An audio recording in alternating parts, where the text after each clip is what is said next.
So this is attempt number 2 for this video. I did post this video a few days ago, I think, but I made a colossal editing error. I accidentally edited in a scene from another video that I'm working on. I did it by accident, apparently I had already deleted the footage off of my camera, so I couldn't just take it down, fix the editing, and re-upload it. So basically I'm just refilming it now. But yeah, this is my first episode of Cinematic Disasters. I don't know what I was going to call it there. Of Cinematic Disasters. I think the last one was in July, actually. Was Maleficent. I believe that was the last one. It was like early July when that came out. And this was not the intended movie. I intended to do a Dreamworks movie. That was obvious. It was pretty obvious. But since it was supposed to come out months ago, the original idea was The Boss Baby. Since Boss Baby Family Business came out in July, which was around the same time this video was supposed to come out. But for some reason, because of all the different movies that were coming in, I kept putting it off. And eventually I decided, you know what, let's just do the worst one. Let's do Shark Tale. But then I realized, like, you know what, that one's way too obvious. So I'm like, you know what, it's still kind of relevant, because that was around August. I'm like, okay, Troll Hunters Rise of the Titans just came out, so Dreamworks is still kind of relevant, but then I decided to do something else, because that one would just be too obvious. But recently, for the first time, I saw Spirit Untamed, which came out in June.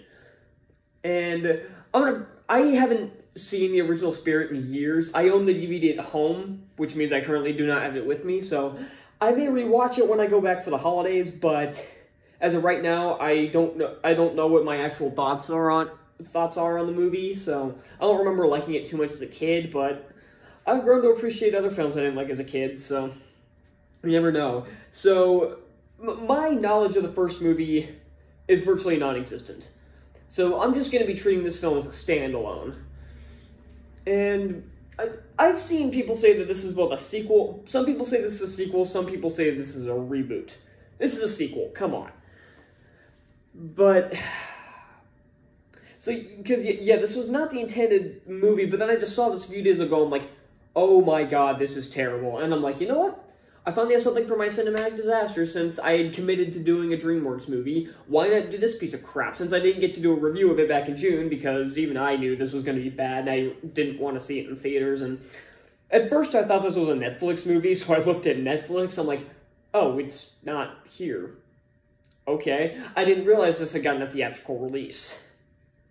And did not do very well. This was both a critical and financial failure. Not the biggest financial failure of the year, not by far, but the critical reviews were mixed at best. I'd say this is in like the early 40s on a tomato meter or something like that, but honestly, no one cares about Rotten Tomatoes. I keep bringing it up just because it's just a general consensus of what the critics thought. I never pay attention to it, because Venom with There Be Carnage was at a 59%. I gave that a 4.25. So now we have Spirit Untamed, which honestly looked like it is going to have a little glimmer of potential when I saw the cast for this. This had a pretty talented cast. Isabella Merced, Jake Gyllenhaal, Andre Braugher. I think Julianne Moore was in this too, but even the presence of these actors can't save bad movies. Isabella Merced was also in Sweet Girl, which came out in August, and you guys probably already know I hated that one with the fire of 1,000 burning suns. I think exploding suns is supposed to be the word. They're not burning suns, but whatever. Jake Gyllenhaal, I'm still not a huge fan of Spider-Man Far From Home, and I'm planning on watching The Guilty within a couple days, but I've seen people say that's a really boring movie, so that one's out the window. And Julianne Moore, Dear Evan Hansen. Need I say more? That was terrible. And Andre Braugher, I don't like Brooklyn Nine-Nine, and he was also in Fantastic Four: Rise of the Silver Surfer, which was mediocre at best, so yeah, so it's not like this cast is going to save the movie, but it gave me a glimmer of potential that these actors said yes. But then I saw the movie. Not good. So let's get into it. This movie opens with this woman who's doing, like, you know, like the stunts people do on motorcycles that kind of stuff. Imagine someone was doing stuff like that on horseback. Like, she's doing, like, backflips on the horse and all that other jazz, and okay, I guess that's fine. I don't know why, but whatever. And she apparently dies doing one of them. It's not shown, so your guess is as good as mine on how.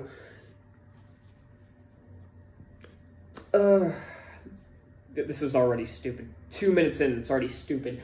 And then her daughter, Lucky, yes, that's really her name, played by Isabella Merced, is sent off to live with her, I believe it was uncle.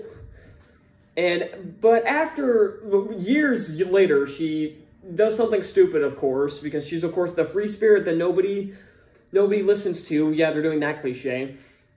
And after she screws up, what is this, like, political campaign or something? I think he's, like, a governor or something. She, like, messes it up, and then she sent her and her...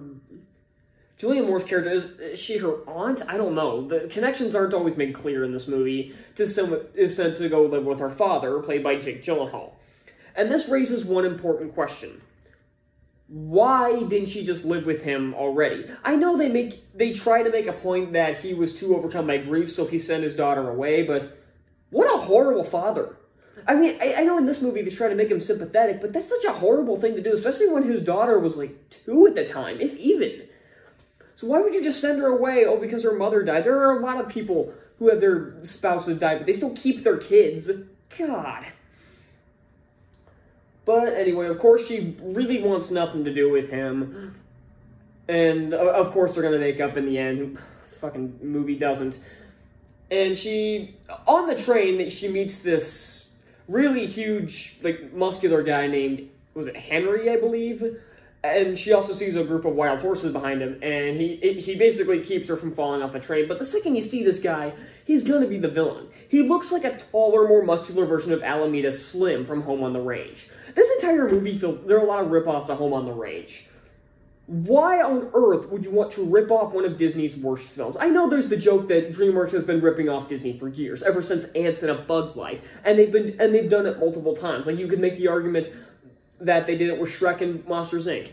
They did it with Shark Tale and Finding Nemo. They did it with The Road to El Dorado and Emperor's New Groove. So, they've been doing this for years. I know that's become a running joke at this point. Or Turbo and Ratatouille, I guess. But this is pathetic because the other ones, they were ripping off great films. Bug's Life, I stand by, is a great movie. Finding Nemo is, I would say, is flawless. Ratatouille, also in that same vein. Oh, Emperor's New Groove is one of the funniest films I've ever seen. But why on earth would you want to rip off what I could probably consider Disney's worst movie, Home on the Range? Why? Back to the story. When they get to this little town where the father lives, I don't know what they are, hunters, poachers, they're not really made clear because they want to capture the horses and send them somewhere. I don't know if they're gonna sell them, or if there's, for some reason, a bounty on wild horses. I don't know. But it really doesn't matter. So they end up having, like, Spirit, the horse from the first movie. I don't even know if it's the same horse, or if it's just one that looks exactly like him and they give him that name. Maybe this is a reboot. I don't know. This is confusing. And of course, Lucky and him start developing a friendship. The horse, not Henry.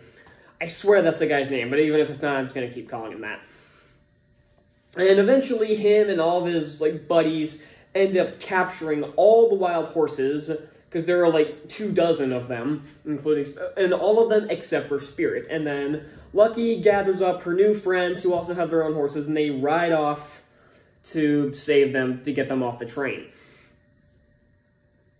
And apparently none of their parents notice until the next day. Like, they don't notice that their kids suddenly went missing. It's like they're gone for a good 6 hours, maybe more, before anybody realizes they're gone.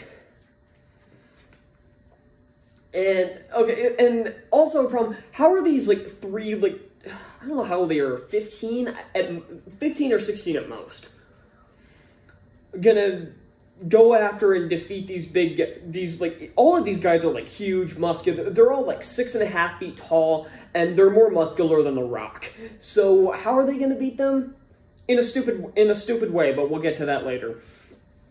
So then they go off, and of course, they end up, by the end of the movie, I'm going to be flipping through this. Like, when I did with Maleficent, I went deep dive into the plot.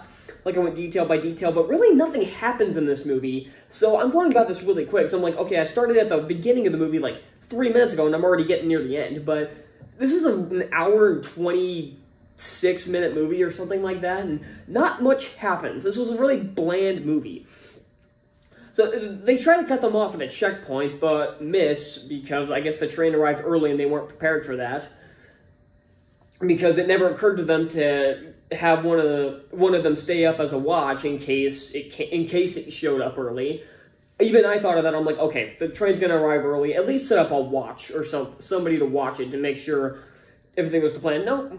And of course it shows up early because we have to pad this movie out to feature length. And they end up having to cross this, whatever the hell it's called. It's this really dangerous, like, trench, I guess. And then they have to, like, go on these, like, really janky mountains that are, like, I don't, it's hard to explain. And in doing so, they keep the joke from Home on the Range where one of them is basically tone deaf. Like, one of them is singing for, like, the majority of the time completely off-key. And it's annoying. It was, at least Home on the Range, it led to an okay joke once. One okay joke. And it at least came into play later. This one, her constantly playing the ukulele came into play later. But her bad singing doesn't. It's just played as a really bad joke. And so, of course, like, the sheriff, Brower's character, who's the father of one of the girls going on this adventure, Gyllenhaal and more, they all go off to try to catch them on a train that I guess Gyllenhaal built himself, even though it was never set up that he was building this thing himself. I know he, like, worked with stuff like that, but it was never even hinted that he had one shoved in his barn. And apparently it's the fastest train ever made. It's like Anakin's pod racer, essentially, but it's a train. It's like, oh, it's the fastest ever. With Anakin Skywalker, you can understand it a bit because he's a 9-year-old genius who's able to use the Force. This is just some random schmuck who works with stuff like this. There's no reason that this train should be the fastest among them. If anything, this should be a slow-ass train. But then the girls end up catching up to them at the docks because they're sending them somewhere on a boat. Again, it's never made clear because this movie has no explanations for anything because it doesn't care about villain motivations, apparently, even though that's one of the basics you need if you're going to have a villain. Because, again, like I said, I don't know if he's going to sell them, I don't know if he's going to just kill them somewhere else, or if somebody else paid them to get them. It's never explained.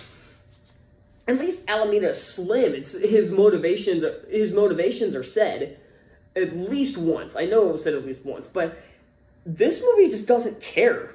That's the best way to describe this movie. It doesn't care.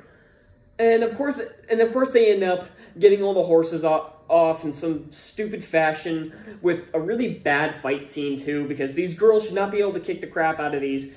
I know it only happens like once or twice, but seriously, they should not be able to beat these guys. They should. Also, something else. Can horses swim? I don't think they can. If they can't, they can in this movie, apparently. And if they can, well, I really don't care. So, of course, she ends up patching up their things with her father, Lucky does, and they go off, and now Lucky's going to stay with her father for, I guess, ever now. Because it's doing that thing where it's like, oh, this is the place I belong the entire time, and oh, I'm so sick of this plot, but whatever. Movie's over. This movie sucked. How long's it been? 14? It actually hasn't been that short. But Maleficent, I went way more into detail about the plot and the characters and stuff, but the problem with this one is that I actually can't, because there's nothing to talk about. The plot is a very overly simple, and that's not always a good thing. Sometimes it's a really good thing. Like, okay, it's just a simple story. That's fine. But God, something like the Muppets movie from 2011, that was a very simple story, but it was a great story, and it worked with a lot of the characters, because there was a lot of depth with the characters. This one, no character has any depth. Some of them have barely any screen time. Like, my favorite character in the movie was probably the sheriff, and he's in the movie for about 5 minutes tops. That's just, it's lame. This movie's lame. I don't, like, I know, like, oh, you should have done a different Dreamworks movie, one that would have made you rage out a bit more. These ones don't always have to be ones that'll make me angry. Like, Maleficent made me angry. Lion King made me angry.